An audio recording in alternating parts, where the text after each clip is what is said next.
And in order to perhaps convey the atmosphere of how it all began, I wrote, I'm not going to call it a plot. Well, it's not really material, more like a very subjective note. A very subjective note, so please take it as such. So I suggest we start with it. From the author, or a very subjective note. The story of President Zelensky began on May 20th, 2019, with a red carpet, along which he literally ran into the Verkhovna Rada. For those Ukrainians who had watched the TV series Servant of the People, it felt as if they were watching the final episode of that sitcom. At that time, no one could have predicted that this was only the first episode of a historical drama called Zelensky. Let me digress for a moment to briefly show just how far removed I was from this historical figure back then. I first saw the performer Zelensky up close during a telethon on the night of March 22, 2014. At that time, millions of eyes were watching the annexation of Crimea live.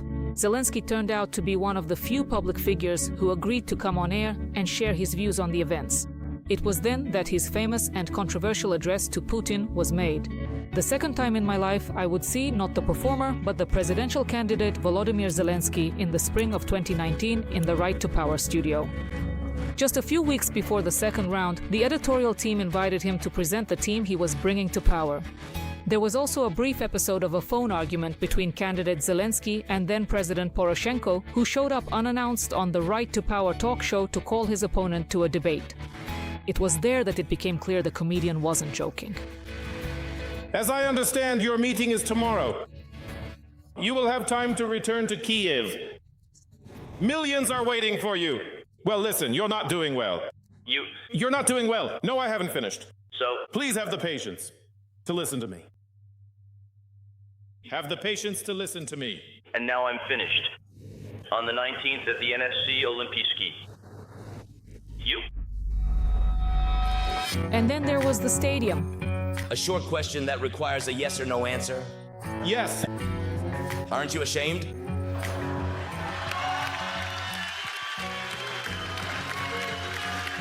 President Volodymyr Alexandrovich Zelensky, if I may, I actually have a very simple and short question for you.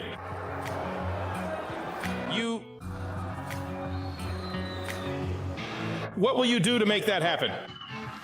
Are you truly prepared and ready to take every single necessary action and step required so that those who are your partners today, specifically Mr. Kolomoisky, his entire associated clique and inner circle, the Azarov team and the Party of Regions team are completely and permanently severed from all influence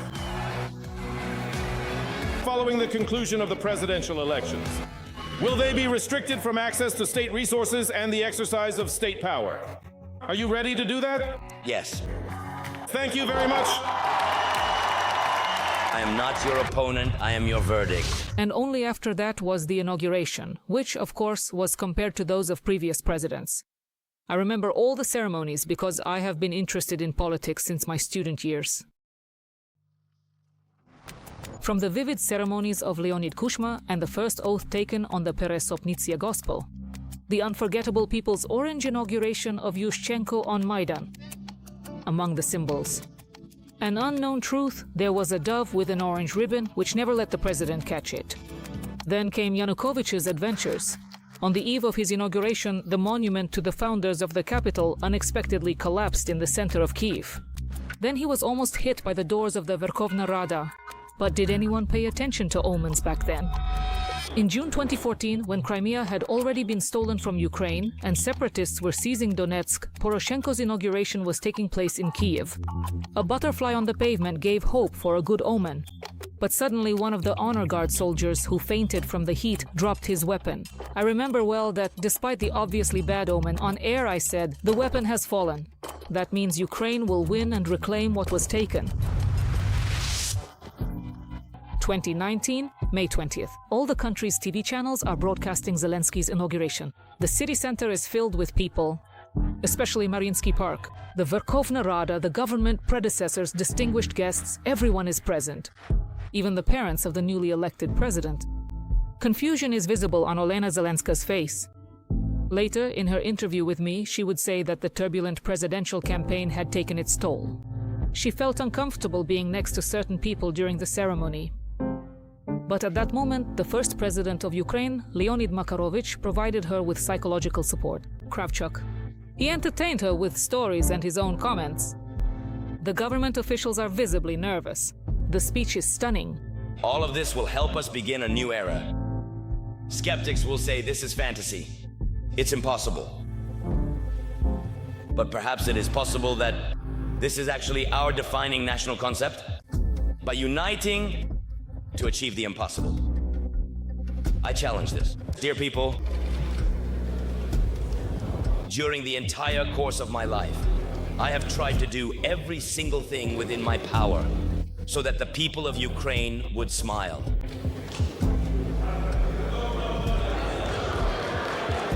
That's what I truly felt in my heart. It wasn't just my job, honestly, it was my mission. For the next 5 years, I will do everything I possibly can, Ukrainians, so that you do not have to cry. Thank you very much.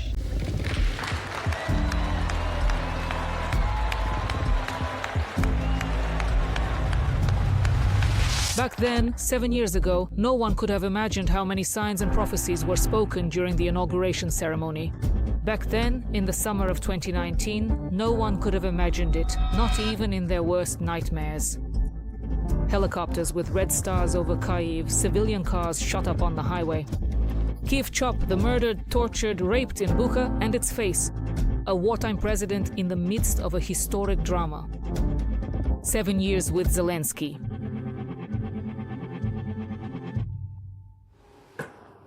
While you gather your thoughts, because I watched this segment, and I needed some time to pull myself together afterwards.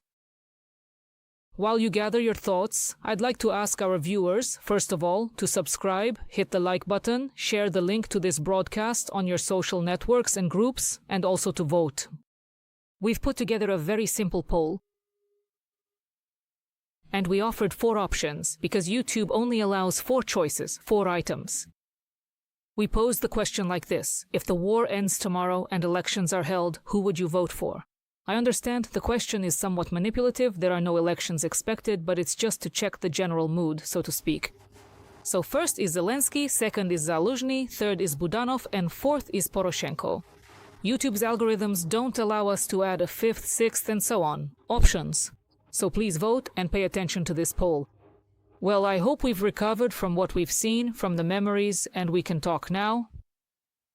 Do you have President Zelensky's campaign programs, the ones he ran with in the elections? Do you have his inaugural speech? We have those as well, so we can read through them, see which points there are. The segment would have been very long, about 15 minutes, so we cut the inaugural speech, his promises, from it. I'll read them all out. Who already has some reflections? Well, first of all, I just have to say, what is this? The poll, of course, will be representative because I'll be looking at the people who watch you. Yes. Of course. More people who watch you tend to have a favorable attitude towards Zelensky rather than not. Although there are different kinds. Sometimes people come just to hate. And as for being representative, this is the latest KIE's poll at the end of April. There, 28% of Ukrainians say they wouldn't mind seeing Zelensky as president. After the war, to put it another way, for another term, we have concrete and objective data points available to us at this very moment. This figure may change somewhat, but it generally and consistently coincides with... By the way, Zelensky's results were actually a bit higher at the end of February of 2022. Back then it was about 25%, 24 and some change. It's even grown a little bit. The number of his, let's say, more or less solid core supporters. Similarly, among those who support him, those who trust him, again, according to KMIS results. They trust him completely. Again, it's somewhere, I don't remember exactly, 25 to 26%. So we have the answer to your questions, which the sociologists received. If I may, I would also add, first of all, for me, I understand that YouTube limits the number of candidates, but as a representative of the innovative world and the new generation, I would say that there are a few names missing for me. First of all, Mikhailo Fedorov, that's the first thing. This survey is structured in such a way that we're once again choosing between Zelensky and Poroshenko. That's true. With some additional faces, that's my subjective opinion. And avatars. Avatars, yes. Secondly, I watched the segment and we discussed this both before the broadcast and I even wrote about it on Facebook. For me, there is an effective metric for forming your opinion about the president, about the government, and so on. Everything that happened to us, did it happen thanks to the president or in spite of the president? And this is what helps me form an answer, personally.